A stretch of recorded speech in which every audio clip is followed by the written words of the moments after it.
கர்த்தருடைய பரிசுத்த நாமம் மகிமைப்படுவதாக. இந்த நாள் செய்திக்கு ஆதாரமாக நாம் வாசிக்க வேண்டிய வேத பகுதி யோவான் எழுதின சுவிசேஷம் 4ஆம் அதிகாரம் 8-9 வசனங்களை நாம் வாசிப்போம்.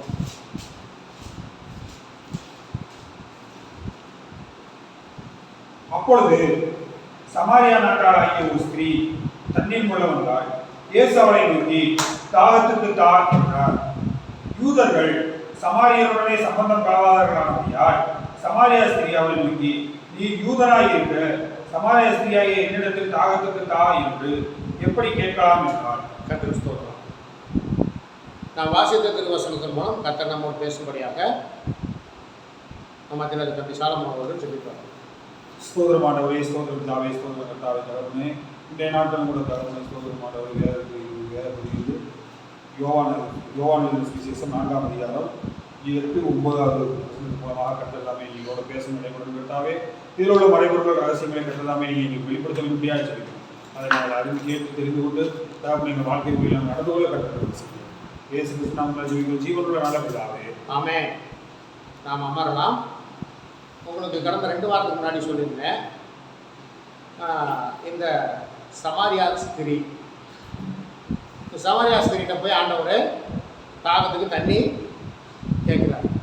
இப்போ கேட்கும்போது இந்த சமாரியா ஸ்திரீக்கு இவர் ஆண்டவர் என்று தெரியாது. இப்போ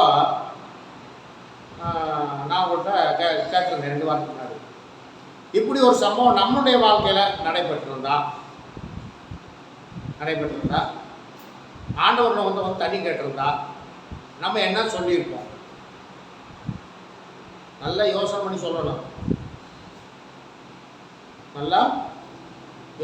சொல்லணும். நீங்கள் என்ன சொல்லியிருப்பீங்க?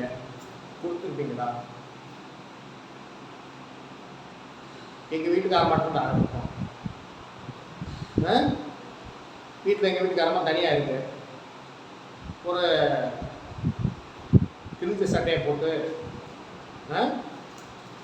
பார்க்கவே ரொம்ப அழுக்காக இருக்கிற ஒரு மனிதன் வந்து தண்ணி கேட்டால் நீங்கள் என்ன செய்வீங்க? கொடுப்பியா?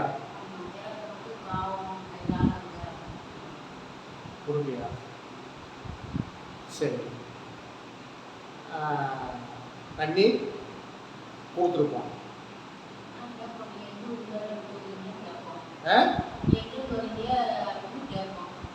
கேட்பீங்க. கேட்டுட்டு தண்ணியை உங்கள் வீட்டு செப்பில் கொடுப்பீங்களா? இந்த காலத்தில் பேசக்கூடாது. ஏன்னா உங்கள் வீட்டு செப்பில் நீங்கள் குடிக்கிற செப்பில் கொடுப்பீங்களா? ஏன்னா ஒரு கையெல்லாம் ஒரே அழுக்கா இருக்கு. இப்போ நம்ம கத்துடைய பிள்ளைங்க கத்துடைய சமூகத்தில் உட்காந்துருக்குறோம். கொடுக்க மாட்டேன்னு சொன்னாங்க, அது சரியாக வராதுங்கிறதா கொடுப்பேன்னு வேணால் சொல்லலாம். எங்கள் வீட்டுக்காரமாக கொடுத்துருக்குறாங்க, கொடுப்பாங்க. சரி, வேற நெக்ஸ்ட் என்ன சொல்லுங்க? கொடுப்பேன்.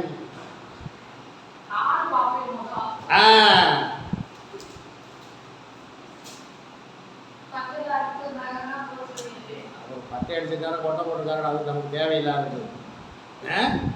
அது சரி,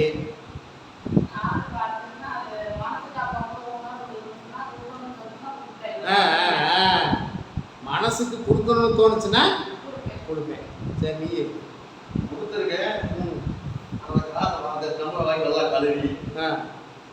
தண்ணி கொடுத்துட்டு அந்த டம்ளரை வாங்கி நல்லா கழுவிட்டு, எங்க வீட்லையா கடையிலையா? கடையில். ஏன் அப்படி கடையில் கழுவி வைக்கிறோம்? நம்ம தப்பாக நினைக்காட்டியும் வேற கஸ்டமர் உட்காந்துருக்கவங்க என்ன நினைப்பாங்க?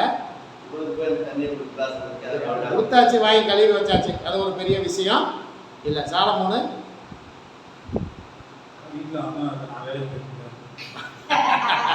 சரி, நீ மட்டும் வீட்டில் இருக்கிற ஒரு வாட்டர் உத்தியோகம் இருக்குங்க. அருமை. சரியா? அப்போ வந்துட்டு என்னன்னா, அந்த பாகுபாடு அன்றிலிருந்து இன்று வரைக்கும் இருக்கிறது. பாகுபாடு அன்னையிலிருந்து இன்னைக்கு வரைக்கும் இருக்கு. இப்போ பாருங்க, இந்த வசனம் சொல்லுது, யூதர்கள் சமாரியாருடனே சம்பந்தம் களவாதபடினால் சமாரியா ஸ்திரீ அவரை நோக்கி, நீர் யூதனாயிருக்க சமாரியா ஸ்திரீயாகிய என்னிடத்தில் தாகத்துக்கு தா என்று எப்படி கேட்கலாம் அப்படின்னு ஒரு ஆண்டவர்னு அந்த அம்மாவுக்கு தெரியாது. இப்போ அந்த அம்மா சொல்லுது, நானே சமாரியா ஸ்திரீ, யூதர்களோட சம்பந்தம் கலந்து நீங்கள் கலந்து இருக்க மாட்டீங்க, அப்படின்னா குடிக்கிற தண்ணி கூட கொடுக்க மாட்டீங்கன்னு அர்த்தம். நீங்கள் எங்கள்கிட்ட தண்ணி கூட குடிக்க மாட்டீங்க. அப்படி இருக்கிறதுனால நீ எப்படி என்கிட்ட தண்ணி கேட்கலாம்? நானா என்ன சொல்லியிருப்பேன் தெரியுமா? நானா என்ன சொல்லியிருப்பேன்? போயா தண்ணி ஒன்று போயா.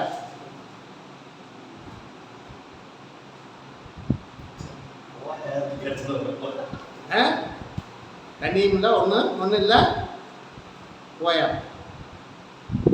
இது தண்ணி கேட்டுக்கிட்டு இருக்காரு. எங்கள்கிட்ட சம்பந்தமே கலக்க மாட்டீங்க, எங்கள்கிட்ட தண்ணி கேட்டுக்கிட்டு இருக்கிற வந்து. ஏன்னா அந்த அம்மாவுக்கு தெரியாது அவர் ஆண்டவர் என்று, எனக்கும் தெரியாது ஆண்டவர் என்று. இந்த வேத வசனம் சொல்லுது, நான் பசியாக இருந்தேன், எனக்கு ஆகாரம் கொடுத்தீர்கள்.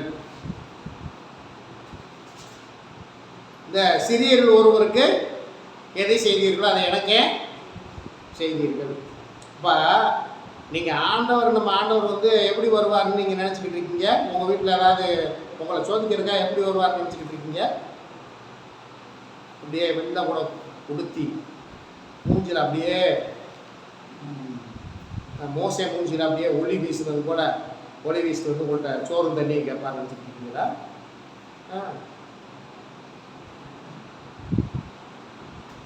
வேதவசனம் சொல்லுது, இந்த சிறியர்கள் ஒருவர் நீங்கள் எதை செய்தீர்களோ அதை எனக்கே செய்தீர்கள் வேதவசனம் சொல்லுது. அப்போ அவங்க எப்படி நிலைமையில் இருந்தாலும் அவங்களுக்கு என்ன கொடுக்கணும்? அவங்க கேட்கறது. அதனால தான் ஆண்டவர் சொல்கிறாரு, பசியாக இருக்கிறவனுக்கு போஜனம் கொடு, வஸ்திரம் இல்லாதவனுக்கு வஸ்திரம் கொடு. சரி, அது வேற மேட்டர். இப்போ நம்ம இங்கே இதுக்கு வந்துடுவோம். சரி, இப்போ இது சமாரியன் யார்? அப்படி யூதர்கள் போய் சம்பந்தம் கலவாதபடிக்கு, ஒரு தண்ணி கூட வாங்கி குடிக்காதபடிக்கு சமாரியரை ஏன் அவர்கள் வெறுத்தார்கள்? விஷயம் அதுதான். இந்த சமாரியர் யார்? நீங்க வேதத்தை படிச்சிருக்கீங்க. இந்த சமாரியர் யார்? அதுதான் கேள்வி. இந்த சமாரியர் வந்து எருசலேம்ல வந்து கூப்பிட வர மாட்டாங்க. சரி, அவங்களா ஒரு தனியாக ஒரு இருக்காங்க மலையில். சரி, அவங்களா பணியிட்டு. சரி, அதனால வந்து இவங்க வந்து கலந்துக்க மாட்டாங்க. நீங்கள் உங்கள் வேலையை பாருங்க, திருப்பி சொல்லு வச்சு வச்சு சொல்லு சும்மா சொல்லு. சமாரியா வந்து உங்களோட வந்து சம்மந்தம். அதான் ஏன் ஏன்னு இந்த எருசலேம் ராஜா அரசாண்டாரு. சரி, சமாரியா யாரும் பிரிச்சு போயிட்டாங்க, உங்க தனியாக இருக்காங்க, அவங்க. சரி சரி. இப்போ சாலமன் சொல்கிறதுக்கு பேர பார்த்தா 2 கோத்திரம் தனியாக போயிடுச்சு, 10 கோத்திரம் தனியாக போயிடுச்சு. சரி, அதனால இவங்க சம்பந்தம் கிளம்பாமல் இருந்தாங்கன்னு சாலமன் சொல்கிறாப்புல. சரி, வேற யார் சொல்கிறீங்க? சமாரியர்னா யார்?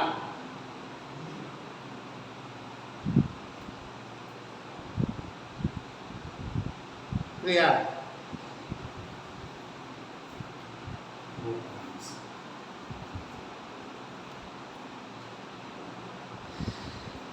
வாசிங்கள் 1 ராஜாக்களின் புஸ்தகம் 16ஆம் அதிகாரம் 23, 24.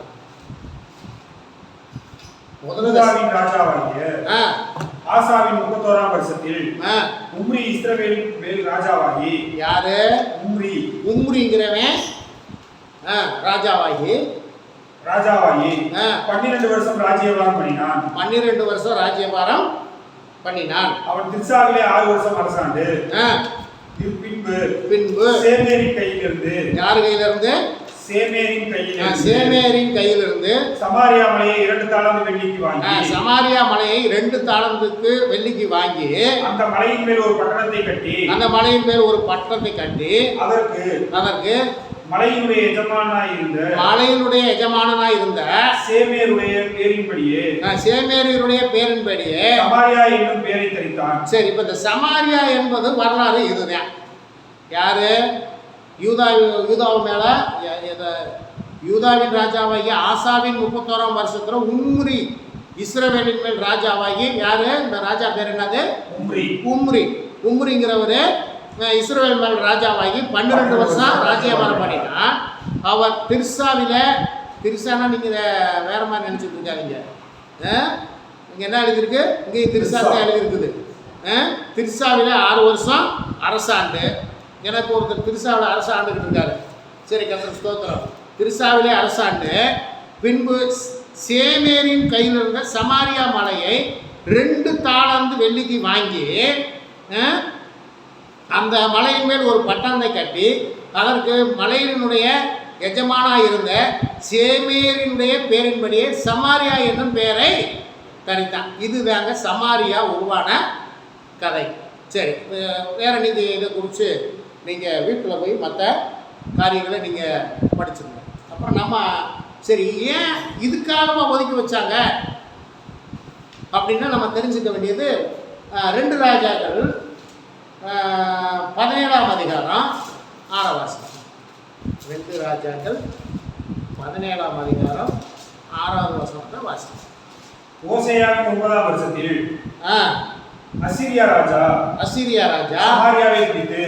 சமாரியாவை பிடித்து இஸ்ரவேலை அசீரியாவுக்கு சிறையாக கொண்டு போய் அவர்களை கோசோன் நதி ஓரமான ஆகாகிலும் ஆபோரிலும் மேதியரின் பட்டணங்களிலும் குடியேற்றினான். எகிப்தின் ராஜாவாகிய பார்வோனுடைய கையின் கீழ் இருந்த தங்களை எகிப்து தேசத்திலிருந்து வரப்படின தங்கள் தேவனாகிய கர்த்தருக்கு விரோதமாக இஸ்ரவேல் புத்திரர் பாவம் செய்து அந்நிய தேவர்களுக்கு பயந்து நடந்து கர்த்தர் இஸ்ரவேல் புத்திரருக்கு முன்பாக துரத்தின ஜாதிகளின் வழிபாடுகளிலும் இஸ்ரவேல் ராஜாக்களின் வழிபாடுகளிலும் நடந்து கொண்டிருந்தார்கள். 23 தானே வாசிக்கிறார்? 23 வாசிக்கிறார். கர்த்தர் தீர்க்கதரிசிகளாகிய தம்முடைய ஊழியக்காரர் எல்லாரையும் கொண்டு சொல்லி இருந்தபடி அவர்களை தமது சமூகத்தை விட்டு அகற்றும் வரைக்கும் அவர்களை விட்டு விலகாதிருந்தார்கள். இப்படியே இஸ்ரவேலர் தங்கள் தேசத்தில் நின்று அசீரியாவுக்கு கொண்டு போகப்பட்டு இந்நாள் வரைக்கும் இருக்கிறார்கள். அப்போ இந்த 10 கோத்திரத்தையும் எங்க கொண்டு போனாங்க? அசீரியாவுக்கு கொண்டு போயிட்டாங்க. சரி, இப்ப இந்த 2 கோத்திரத்தை யாரு சிறைப்படுத்திட்டு போனது? 2 கோத்திரத்தை யாரு எங்க சிறைப்படுத்திட்டு போனாங்க அப்படின்னா, அதுக்கப்புறம் பாபிலோன் ராஜா 2 கோத்திரத்தை சிறைப்பிடிச்சிட்டு பாபிலோனுக்கு கொண்டு போயிட்டாங்க. அதுக்கப்புறம் நடந்தது. அதுக்கு முன்னாடி இந்த 10 கோத்திரத்தையும் அசீரியா ராஜா சிறைப்பிடிச்சிட்டு போயிட்டாங்க. கொண்டு போயிட்டு என்ன பண்ணிட்டாங்க? அவங்க இந்நாள் வரைக்கும் அங்கே இருக்கிறாங்க. எங்கே இருக்கிறாங்க தெரியுமா? சீரியான்னு ஒரு தேசத்துக்கு தெரியுமா தெரியாதா? கேள்விப்பட்டிருக்கிறா இல்லையா? சீரியான்னு ஒரு தேசம் இஸ்ரேலுக்கு பக்கத்தில் இருக்குது. கோலான்குன்றுக்கு அடுத்து கோலான்குன்று தான் எல்லை. கோலான்குன்றுக்கு அங்கிட்டு இருக்கிறது சிரியா, இங்கிட்டு இருக்கிறது இஸ்ரவேல் தேசம். இப்போ சிரியா கீழே வாசிப்பா 24 வாசி. அசீரியா ராஜா பாபிலோனிலும் கூத்தாவிலும் ஆமாத்திலும் செப்பர்வாமிலும் இருந்த மனுஷரை வரப்பண்ணி அவர்களை இஸ்ரவேல் புத்திரருக்கு பதிலாக சமாரியாவின் பட்டணங்களிலே குடியேற்றினான். இவர்கள் சமாரியாவை சொந்தமாக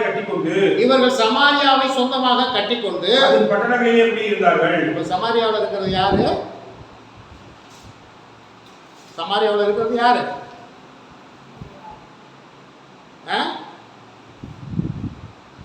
சமாரியாவில் இருக்கிறது யாரு? அசீரிய நாட்டினுடைய ஜனங்கள். புரியுதா உங்களுக்கு? அசீரியா நாட்டினுடைய ஜனங்கள். அப்புறம் அவர்கள் அங்கே குடியேறினர்கள். சரி, அதுக்கு கீழே வர்றது விஷயம் வேற வேற காரியமா இருக்கும். இப்போ பாருங்க, நீங்கள் வாசிக்க வேண்டியது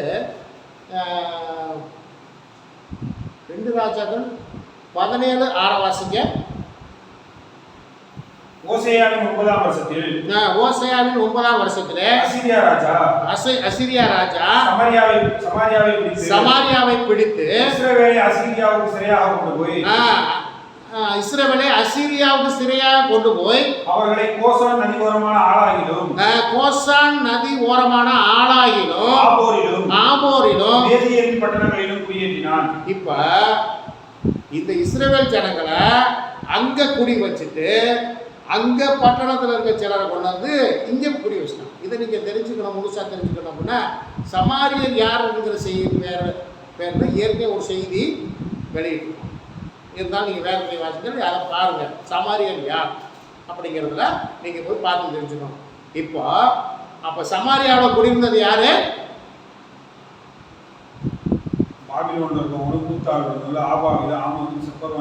அவங்க இஸ்ரவேல் ஜனமே இல்ல. சமாரியாவில் குடியிருந்தவங்க இஸ்ரவேல் ஜனமே அல்ல. இந்த 6வது வசனத்தின்படி அவர்களை கோசான் நதி ஓரமான ஆளாகிலும் ஆபோரிலும் மேதியரின் பட்டணங்களில் குடியேற்றினார். அங்க இன்னைக்கு வரைக்கும் இருக்கிறாங்க. இப்ப வரலாறு சொல்லுது, இப்ப வரைக்கும் அங்கதான் இவங்க இருக்கிறாங்க. அவங்களுக்கு அந்த பேர் என்ன தெரியுமா? குருது இன மக்கள். என்ன பேரு? இதில் நீங்க குறிச்சு வச்சுக்கணும். குருது இன மக்கள். அப்ப இந்த இடையில சீரியாவை ஆண்டு கொண்டிருந்த இப்போ சமீபத்தில் இந்த ஒரு 3-4 மாதத்துக்குள்ள நடந்தது. இதெல்லாம் அங்கே பிரச்சனை வந்து இவங்கள போய் பிரச்சனை பண்ணிட்டாங்க. அப்போ இஸ்ரேல் ஒரு எச்சரிக்கை கொடுத்தாங்க, அந்த குருது இன மக்களை நீங்கள் கை வைத்தால் நாங்கள் அவங்களை சும்மா விட மாட்டோம். ஏன்? அது இஸ்ரேல் ஜனங்கள் இன்னைக்கு வரைக்கும் இருக்கிறாங்க. அவங்களுக்கு பேர் என்ன? குருது இன மக்கள். அப்போ இந்த இஸ்ரேல் ஜனங்கள் வந்து சீரியாவில் குடியிருக்காங்க, இன்னைக்கு வரைக்கும் இருக்காங்க. அப்போ இஸ்ரேல் தேசத்தில் 12 கோத்திரங்கள் இருந்த இடத்துல குடியிருக்கிறது யாருன்னு கேட்டீங்கன்னா அசீரியா நாட்டு ஜனங்கள். புரிஞ்சுக்கிட்டீங்களா? புரியுதா இல்லையா? நீங்கள் வேதத்தை போய் மறுபடியும் இந்த நான் சொன்ன வசனங்கள் நீங்கள் குறித்து கொண்டு வீட்டில் போய் நீங்கள் மறுபடியும் பொறுமையாக படித்து பாருங்கள், உங்களுக்கு அது புரியும். சரியா? சரி, கர்த்தருக்கு ஸ்தோத்திரம். இப்போ நம்ம விஷயத்துக்கு வருவோம். சரி, இது இப்போ சமாரியர் யாருங்கிறத நம்ம தெரிஞ்சுக்கணும். அப்போ அதனால் அவங்க வேறு நாட்டை சேர்ந்தவர்கள், வேறு இன மக்கள். அதனால் வந்துட்டு யூதர்கள் வந்து அவங்களோட சம்பந்தம் கலக்கிறதே கிடையாது. புரியுதா அவங்களுக்கு? அவங்க இவங்கள்ட்ட மட்டும் இல்லை, இன்னைக்கு வரைக்கும் யூதர்கள் யாரையும் புறஜாதி இன மக்களை யாரையும் அவர்கள் மதிக்க மாட்டார்கள். இன்னைக்கு வரைக்கும் அப்படிதான் மதிக்க மாட்டாங்க, சம்பந்தம் கலக்க மாட்டாங்க. ஏதோ 1-2 இங்கே நடக்கும், ஆனால் மனப்பூர்வமாக சம்பந்தம் கலக்க மாட்டாங்க. அவங்க வந்து மற்ற புறஜாதி ஜனங்களுக்கு ஒரு போதிய மரியாதை கொடுக்க மாட்டார்கள். இன்னைக்கு வரைக்கும் அப்படிதான். இப்போ பாருங்கள், இப்படியெல்லாம் நடந்துக்கிட்டு இருக்க காலத்தில் நீங்கள் இந்த 17 அப்படியே 26, 27 நீங்கள் வாசிங்கன்னா வேற ஒரு காரியங்கள் எழுதியிருக்கோம். அப்போ வாசிக்கிறதுல வாசிக்கல. அப்பொழுது ஜனங்கள் அசீரியா ராஜாவை நோக்கி இங்கே இருந்து அனுப்பினேன், நீ இங்கே இருந்து அனுப்பி சமாரியாவின் பட்டணங்களிலே குடியேற்றி விட்ட ஜாதிகள், சமாரியாவின் பட்டணங்களை குடியேற்றி விட்ட ஜனங்கள் அந்த தேசத்து தேவனுடைய காரியத்தை அறியாதபடி, அந்த தேசத்து தேவனுடைய ஜனங்கள் காரியத்தை அறியாதபடி அவர்களுக்குள்ளே சிங்கங்களை அனுப்பினார். இப்போ பாருங்க, அந்த நாட்டில் இருக்க கொஞ்சம் ஜனத்தை கொண்டு இங்கே வச்சதுனால அவர்கள் கர்த்தரை அறியாதபடினால என்னத்தை அனுப்பினாராமா? சிங்கத்தை அனுப்பினார், சிங்கங்களை அனுப்பினார். அந்த தேசத்து தேவனுடைய காரியத்தை அவர்கள் அறியாதபடினால் அவைகள் அவர்களை கொன்று போடுகிறது என்று சொன்னார்கள். இப்போ பாருங்க, இங்கே இருக்கிற அந்த ராஜாவுக்கு வந்து சொல்லி அனுப்புறான், அந்த தேசத்தில் எங்களை கொண்டு வச்சுட்டீங்க, அந்த தேசத்தினுடைய தேவனை நாங்கள் அறியாதபடினால சிங்கம் வந்து எங்களை பொண்ணு கொடுங்க. அப்போ என்ன பண்ணார் அந்த ராஜா? அதற்கு அசிரியா ராஜா அங்கே இருந்து கொண்டு வந்த ஆசாரியர்கள் ஒருவனை அங்கே இருந்து கொண்டு வந்த ஆசாரியர்கள் ஒருவனை அங்கே அழைத்து கொண்டு போங்கள். அவர்கள் அங்கே குடியிருக்கும்படி அவன் அவர்களுக்கு அந்த தேசத்து தேவனுடைய காரியத்தை போதிக்க கடவுள் என்று கட்டளையிட்டான். இப்போ பாருங்க, இங்கிருந்து சிறை பிடிச்சிட்டு போனவங்கள்ட்ட இருந்து ஒரு ஆசாரியன் அங்கேருந்து அனுப்பிச்சு நியாயப்பிரமாணத்தை அவங்களுக்கு போய் கற்றுக்கொடு அப்படின்னு சொல்லி எழுதினார். இப்போ வந்தது யார் தெரியுமா?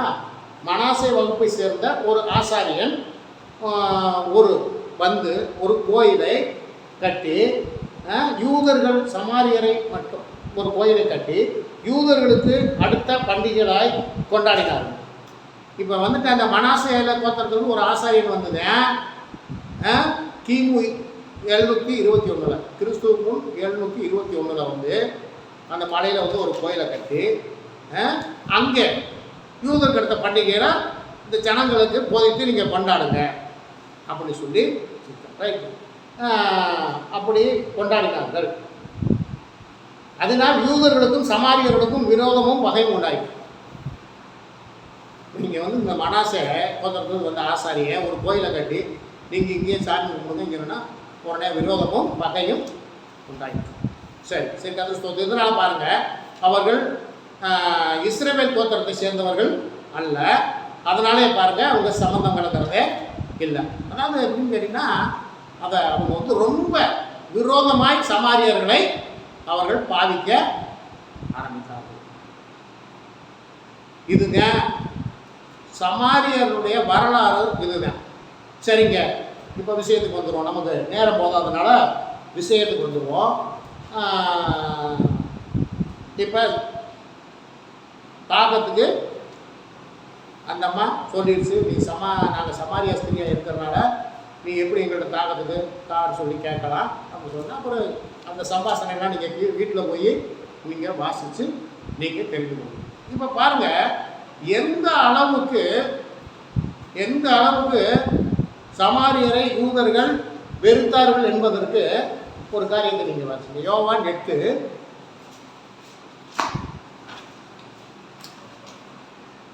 யோவான் 8ஆம் அதிகாரம் 48 வருஷம். அப்பொழுது யூதர்கள் அவருக்கு பிரதியுத்தரமாக உம்மை சமாரியன் என்றும் பிசாசு பிடித்தவன் என்றும் நாங்கள் சொல்கிறது சரிதானே என்றார்கள். அப்ப பாருங்க, இப்ப யாரை பார்த்து சொல்றாங்க இந்த வார்த்தையை? இயேசுவை பார்த்து சொல்றாங்க. என்ன சொல்றாங்க? அப்பொழுது யூதர்கள் அவருக்கு பிரதியுத்தரமாக உன்னை சமாரியன் என்றும் பிசாசு பிடித்தவன் என்றும் நாங்கள் சொல்லுகிறது சரிதானே என்றார்கள். அப்போ இவங்க எந்த லெவலில் சமாரியாரை வச்சிருக்கிறாங்க? பிசாசு பிடிச்சவங்க, அவங்க கீழ்த்தரமானவங்க, இந்த மாதிரியே அவங்கள பாவிச்சு வச்சிருந்துருக்கிறாங்க. இதனாலதான் இவங்களுக்குள்ள மிகப்பெரிய ஒரு பகை இருந்து கொண்டே இருந்தது. இப்போ பாருங்க, ஏசப்பாவே சொன்னாங்க, நீ சமாரியன் என்றும் பிசாசு பிடித்தவன் என்று நாங்கள் சொல்வது சரி என்று சொன்னார்கள். சரி, ரைட், இதுதான் காரணமா? சரி, அப்போ அப்படி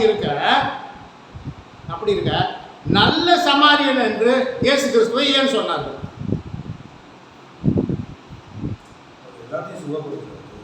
சரி, சொல்லுங்க. சரி, வாசிங்கள். லூக்கா எழுதின சுவிசேஷம் 10:30 வாசம். லூக்கா எழுதின சுவிசேஷம் 10:30 வாசம். இயேசு பிரதியுத்தரமாக ஒரு மனுஷன் எருசலேமிலிருந்து எரிகோவுக்கு போகையில் கள்ளர் கையில் அகப்பட்டான். அவர்கள் அவன் வஸ்திரங்களை உரிந்து கொண்டு அவனை காயப்படுத்தி குற்றுயிராய் விட்டு போனார்கள். இப்போ பாருங்க, ஒரு மனுஷன் எங்க இருந்து போறேன்? இவன் எருசலேமிலிருந்து இவன் போனதே முதல்ல தப்பு. ஏன்? எருசலேம் யாருடைய நகரம்? மகாராஜாவுடைய நகரம். எரிகோ சபிக்கப்பட்ட பூமி. இப்போ இவன் பாருங்க, எங்க இருந்து எங்க போறேன்? எருசலேம்லேருந்து எரிகோவுக்கு போனேன். இப்போ போனது நிமித்தம் தான் இவன் யார் கையில் மாட்டிக்கிட்டேன்? கள்ளன்னா யாரு? பிசாசு கையில் மாட்டிக்கிட்டான். அவர்கள் அவன் வஸ்திரங்களை உடைந்து கொண்டு அவனை காயப்படுத்தி குற்றுயிராய் விட்டு போனார்கள். சரி, ரைட்டு. அப்பொழுது தற்செயலாய் ஒரு ஆசாரியன் அந்த வழியே வந்து அவனை கண்டு பக்கமாய் விலகி போயிட்டான். அப்புறம் அந்தபடியே ஒரு லேவியன் அந்த இடத்துக்கு வந்து அவனை கண்டு பக்கமாய் விலகி போனான். பின்பு சமாரியன் ஒருவன், இப்ப பாருங்க, சமாரியன் ஒருவன் பிரயாணமாய் வருகையில் அவனை கண்டு போதும். இப்ப பாருங்க, அடிபட்டு கிடந்தது யாரு?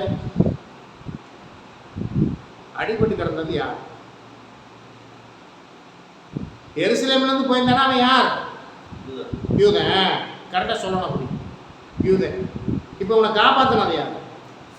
சமாரியன். யாரை வெறுத்தாங்க? வெறுத்தாங்க. இப்ப சமாரியனே உதவி செஞ்சிருக்கேன். இப்ப சமாரியரை வெறுத்தது போல இயேசு கிறிஸ்துவை யூதர்கள் வெறுத்தார்கள். வெறுத்த இந்த யூதர்களுக்காகத்தான் இயேசு கிறிஸ்து நம்முடைய ஜீவனையே கொடுத்தார். ஏன்னா வேதவசனம் சொல்லு, யூதர்களை மீட்டெடுக்கும்படியாகத்தான், இஸ்ரவேலரை மீட்டெடுக்கும்படியாக நான் பிதாவின் இடத்திலிருந்து அனுப்பப்பட்டு வந்தேன். அப்போ பாருங்க, அவர்களை மீட்கும்படியாகத்தான் இயேசு கிறிஸ்து இந்த பூமிக்கு வந்தார். அப்படி வந்தது இயேசு கிறிஸ்துவுக்கே மற்றவங்க என்ன சொன்னாங்க? நீ ஒரு சமாரியன். புரியுதா? நீ ஒரு சமாரியன். இதனால இயேசு கிறிஸ்துவுக்கு நல்ல சமாரியன் என்கிற பேரு வந்துச்சு. புரிஞ்சுக்கிட்டீங்களா? இப்போ இதுதான் சமாரியன் யார், அவங்க எங்கிருந்து வந்தவங்க, ஏன் யூதர்களுக்கு அவங்களுக்கு விரோதமாக காணப்படுறது, ஏன் சம்பந்தம் கலக்கிறதுங்கிற விஷயமும், நல்ல சமாரியன்கிறது ஏன் இயேசு கிறிஸ்து வந்தது என்பதையும் நம்ம இன்றைய நாட்களில் வேத வசனத்தின் மூலம் நம்ம கற்றுக்கொடுக்கணும். இந்த காரியங்கள்லாம் நீங்கள் மீண்டும் வீட்டில் போய் நீங்கள் படித்து பார்க்கணும். முழுசாக தெரிஞ்சுக்கணும்னா வீட்டில் போய் நீங்கள் மறுபடியும் படித்து தெரிந்து கொள்ள வேண்டும். எத்தனை பேருக்கு புரிஞ்சுச்சு? உற்பத்தியும் காணும். எத்தனை பேருக்கு புரிஞ்சுச்சு?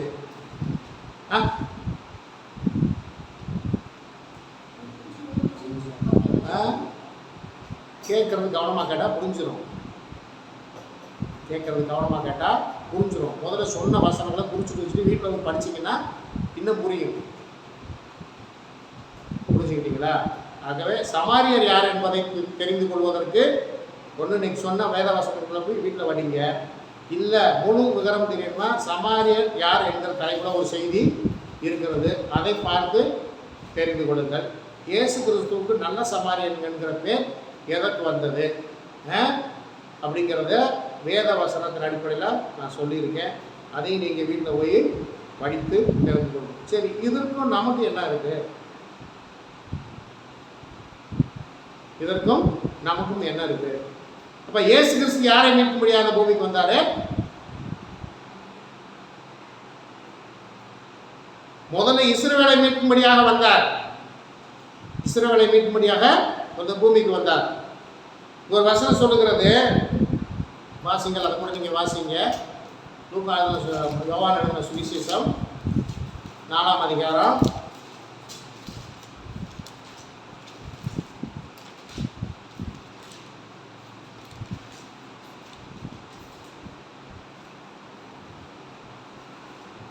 21 வாசிங்க.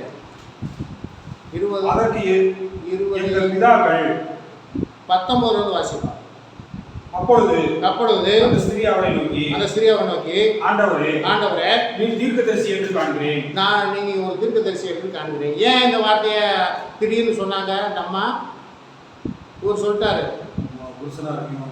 இப்ப இருக்கிறவங்க உனக்கு புருஷன் இல்லை அப்படின்னு சொன்னோன்னா இந்த அம்மாவுக்கு என் வாழ்க்கையில் உள்ளதை அப்படியே சொல்லிட்டாரு. இன்னைக்கு சபை மக்கள் இதைத்தான் எதிர்பார்க்குறாங்க. அது நடக்குதோ நடக்கலையா? ஏன்னா அள்ளி விட்டா போதும். இன்னைக்கு நிறைய ஊழியர்கள் அப்படி நடந்துக்கிட்டு இருக்கு. அது நடக்குதோ இல்லையோ, கடந்த நாட்களில் ஒரு பகுதியில் அந்த பகுதியை நம்ம அள்ளி விட்டு அப்புறம் மாட்டிக்கிறீங்க. அள்ளி விட்டு அப்புறம் மாட்டுறது அப்புறம். ஏன்னா ஒருத்தர் அள்ளி விட்டுட்டு போய் செத்து போயிட்டார். ஒருத்தருக்கு திடீர் பட்டணத்தில் வந்து குறிப்பாக ஒரு கிராமத்தில் வந்து ஒரு சபையில் தீர்க்க தரிசனமாக அள்ளி விட்டுட்டு போய் கேட்டுட்டார். அப்புறம் ஒருத்தர் வந்து அள்ளி விட்டார். இந்த மாதிரி இன்னைக்கு அள்ளி விட்டா சபை நிரம்பி வலிஞ்சிடும். தெரியுமா உங்களுக்கு? அங்கே போனாக்க தீர்க்க தரிசனம் சொல்கிறாங்க, அங்கே போனால் பேயை ஓட்டுறாங்க. இன்னைக்கு இருந்த ஜனங்கள் விரும்புகிறாங்க. இப்போ அந்த ஏசப்பா சொன்னாங்க, இப்போ இருக்கிற உங்கள் புருஷன் இல்லைன்னு சொன்னால், ஆமாம் இப்போ இருக்கிற எனக்கு புருஷன் இல்லை அந்த அம்மா வந்துருச்சு. உடனே அப்போ தான் சொல்லுது, இந்த அம்மா சொல்லுது, நீங்கள் ஒரு தீர்க்க தரிசி என்று நான் காண்கிறேன். சரி, அப்புறம் வாசிப்போம். எங்கள் பிதாக்கள் இந்த மலையிலே தொழுது கொண்டு வந்தார்கள். உங்கள் பிதாக்கள் எங்கே தொழுது கொண்டு வந்தாங்களாமா? இந்த மலையிலே தொழுது கொண்டு வந்தார்கள். நீங்கள் எருசலேமில் இருக்கிற ஸ்தலத்திலே தொழுது கொள்ள வேண்டும். நீங்கள் எருசலேமில் இருக்கிற ஸ்தலத்திலே தொழுது கொள்ள வேண்டும் என்கிறீர்கள். அதற்கு இயேசு, ஸ்திரியே நான் சொல்லுகிறதை நம்பு. சிறிய நான் சொல்றதை நம்பு. நீங்கள் இந்த மலையிலும் எருசலேமில் மாத்திரமல்ல, நீங்க இந்த மலையிலும் எருசலேமில் மாத்திரமல்ல, எங்கும் பிதாவை தொழுது கொள்ளும் காலம் வருகிறது. நீங்கள் அறியாததை தொழுது கொள்கிறீர்கள். நாங்கள் அறிந்திருக்கிறதை தொழுது கொள்கிறோம். ஏனென்றால் ரட்சிப்பு யூதர்கள் வழியாகத்தான் வருகிறது. நம்ம பாருங்க, இஸ்ரவேலை மீட்கும்படியாக இயேசு கிறிஸ்து பூமிக்கு வந்தார். அப்புறம் அந்த யூதர்கள் மூலமாக உலகத்துக்கு ரட்சிப்பு வந்துச்சு. அவங்க ஒதுக்குறாங்க. ஆனா இந்த யூதர்கள் தான் வந்து உலகம் முழுவதும் இந்த ரட்சிப்பை கொண்டு போனாங்க. எப்படி? 12 சீசர்களும் யூதர்கள் தான். 12 சீசர்களுமே யூதர்கள் தான். அவங்க தான் உலகம் முழுவதுக்கும் ரட்சிப்பு. அதனால தான் ஆண்டவர் சொல்லிட்டு போயிட்டாரு, ஏனென்றால் ரட்சிப்பு யூதர்கள் வழியாய் வருகிறது. உண்மையாய் தொழுது கொள்ளுகிறவர்கள் பிதாவை ஆவியோடும் உண்மையோடு தொழுது கொள்ளும் காலம் வரும், அது இப்பொழுதே வந்திருக்கிறது. தம்மை தொழுது கொள்ளுகிறவர்கள் இப்படியா இருக்க வேண்டும் இருக்கும்படி பிதாவானவர் விரும்புகிறார். தேவன் ஆவியாய் இருக்கிறார், அவரை தொழுது கொள்ளுகிறவர்கள் ஆவியோடும் உண்மையோடும் அவர்கள் தொழுது கொள்ள வேண்டும் என்றார். அப்புறம் மற்ற சபாசனெல்லாம் கீழே இருக்குது, அதை நீங்கள் வீட்டில் போய் வாசித்து தெரிந்து கொள்ளுங்கள். ஆகவே நல்ல சமாரியனாகிய ஆண்டவர் யூத ஜனங்களை மட்டுமல்ல, யூத ஜனங்கள் மூலமாக உலகத்துக்கு ரட்சிப்பையும் ஆண்டவர் ஏற்படுத்தினார். ஆகவே எப்படி சமாரியரை வெறுத்தார்களோ அப்படியே இயேசு கிறிஸ்துவையும் யூதர்கள் வெறுத்தார்கள். ஆனால் வெறுத்து தள்ளப்பட்ட அந்த இயேசு கிறிஸ்து தான் அவர்களுக்காக தம்முடைய ஜீவனையை கொடுத்தார் என்பதை நீங்கள் இந்த நாளில் அறிந்து கொள்ளுங்கள். இப்பொழுது பாடலை பாடிவிட்டு நம்ம அடுத்த பாடல் எண் 61.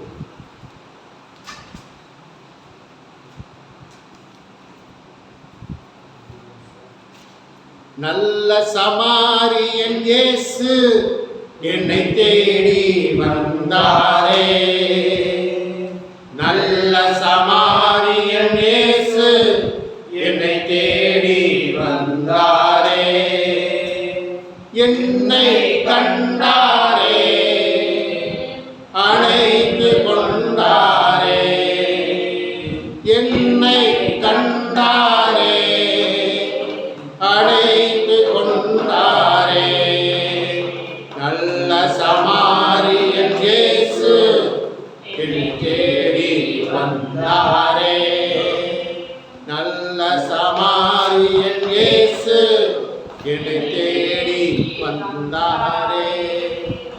கர்த்தர் ஸ்தோத்திரம். கர்த்தருடைய சமூகத்தில் நம்மை தாழ்த்துவோம், தாழ்த்தி நாம் ஜெபிப்போம். கர்த்தர் நம்மை ஆசீர்வதிப்பார்.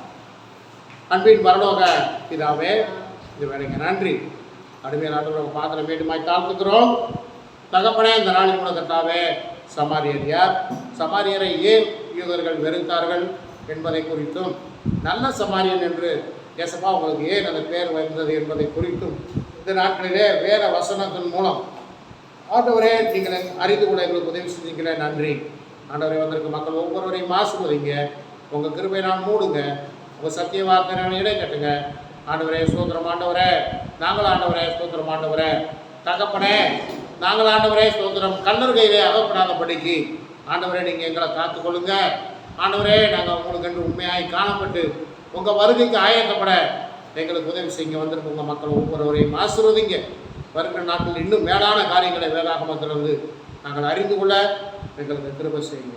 எங்களை உங்கள் வருகைக்கு ஆயத்தப்படுத்துங்க. இயேசு கிறிஸ்துவின் நாமத்தினால ஜெபிக்கிறோம் எங்கள் ஜீவனுள்ள நல்ல பிதாவே, ஆமென். என் ஆத்துமாவே கர்த்தரை ஸ்தோத்திரி, என் முழு உள்ளமே பரிசுத்த நாமத்தை ஸ்தோத்திரி. என் ஆத்துமாவே கர்த்தரை ஸ்தோத்திரி, கர்த்தர் செய்த சகல உபகாரங்களையும் மறவாதே. ஆமென். நம்முடைய பிதாவாகிய தேவனுடைய அன்பும் கர்த்தராகிய இயேசு கிறிஸ்துவின் கிருபையும் பரிசுத்த ஆவியானவருடைய அந்நியமைக்கும் கர்த்தரை தொழுது கொண்ட கர்த்தருடைய பிள்ளைகளாகிய நம்மோடும் உலகத்தில் உள்ள எல்லா பரிசுத்தவான்களோடும் என்றும் என்றும் சதாகாலம் நிலைத்திருப்பதாக. ஆமென். ஹல்லேலூயா, ஹல்லேலூயா, ஹல்லேலூயா. கர்த்தர் நம்மை நிறைய ஆசீர்வதிப்பாராக.